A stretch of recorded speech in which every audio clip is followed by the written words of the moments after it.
What is up, movie nerds? I am here at the Lyric Hyperion Theater about to play Giant Connect 4 with the director and star of The Passage.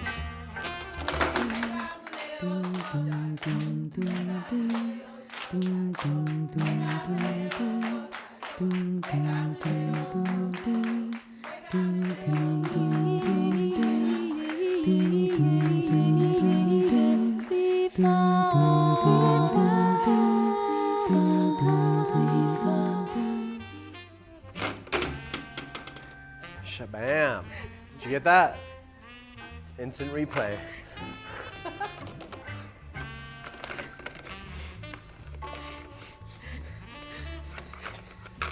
Whoa.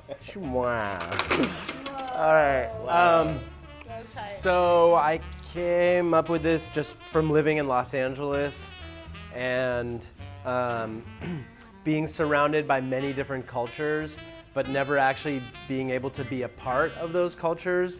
I was living in Echo Park at the time, you know, on the kind of north side of Sunset, and then you go to the south side of Sunset, and there's a totally different demographic and culture happening there, and I was just like sitting in my shitty coffee shops as like a dumb hipster, and just like driving my car through, you know, Latin type neighborhoods and seeing like a, you know, Latino church and people playing music and just like a totally different life than my shitty cafe life and wanting to be a part of it. And then seeing that all over the city basically and feeling very isolated from that and wanting to be a part of it.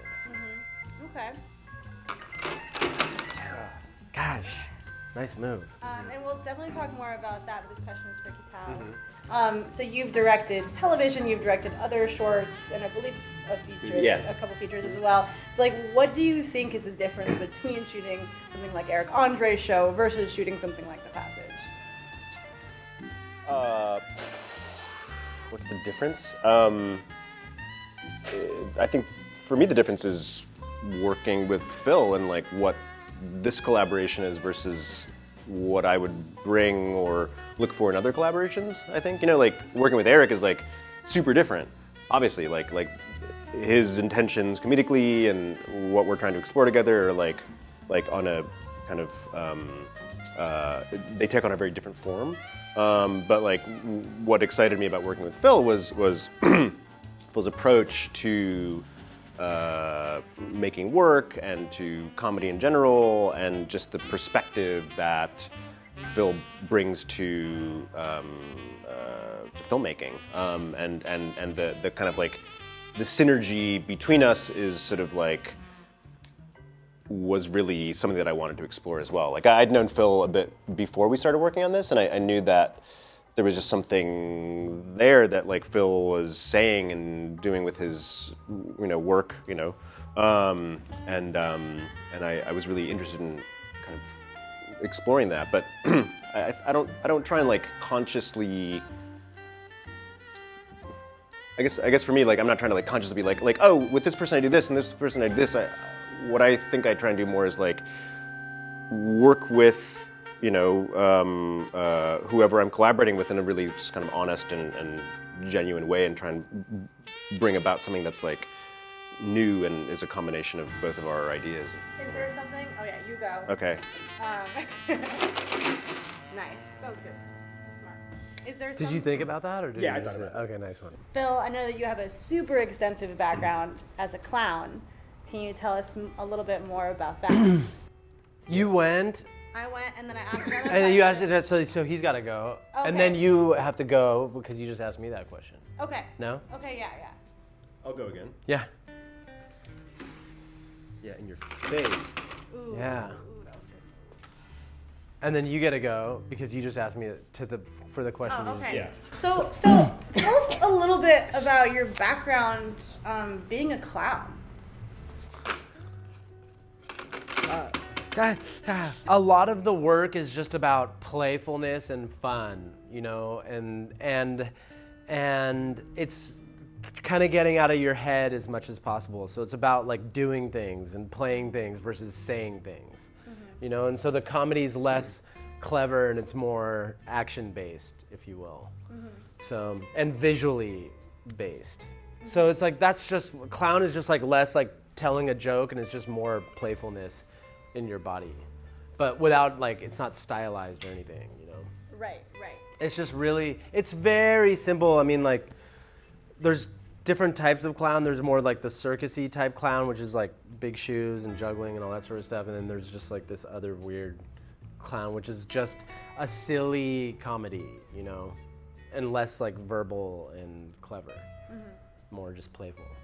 Yeah. That's the clown that I personally do and I'm interested in. But it's not like this whole other world of like training and it's just like so many comics or clowns, you know. And ultimately, what's driving this storytelling, you know, or what's driving our desire to make something like this is our interest and curiosity of other cultures, you know, like a genuine interest and fascination with other cultures, you know, and how people live differently and like the richness in that sort of exoticness of the world around us.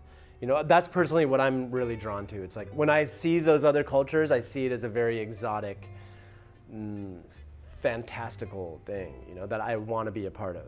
So that's a lot of what's driving it, coupled with my just like the sense of play and wonder and innocence and naivete, which is kind of like the clown aspect, you know, and silliness and stupidity, like kissing the grandma on the lips or burning my hand on the barbecue, you know, just like lots of silly, fun things to happen in that context of exploring other cultures and being curious about other cultures. So it's like playing those two elements. And then I guess like the deeper meaning that kind of found its way in was like this theme of seeking connection, finding it, and then losing it, you know, and the tragic aspect of constantly losing connection, you know, and like being in this world now, it's like, it's sort of a pessimistic viewpoint, but it's like we will never ultimately find that peace that the soup brings us, you know, or that connection brings us. Like once you find connection, you'll lose it. You know, the tragedy is just inevitable. And either it's inevitable or that was the viewpoint that we had in making this. It's like, let's play with this. And I think that is like kind of clowny in that, spiritually speaking, you know, like the clown is still optimistic despite all the failure that he or she encounters, you know, and like that's like humanity too. It's like we're constantly failing and then we can really get depressed and down about failure, or we can say like, all right, I failed, but I'm going to try again here, you know, but even though you try again, you fail again, you still keep going. And that's like, the clown is such an idiot, like they'll just keep going despite inevitable failure. See? We either go here or here. Or there, yeah. Bram, bram. Yeah. I just want to keep like making silly things, you know. Yeah. So, yeah, it's I like to,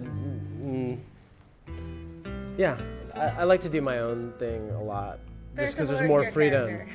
I guess so, yeah, maybe. But yeah, I mean, I'm happy to, you know, if you know anyone who's casting, you know. Totally, I'll hook it up. Yeah, hook it up for me. All right, I lost a Connect 4, but I'm definitely gonna go see The Passage this October, and so should you. And remember to keep watching movies.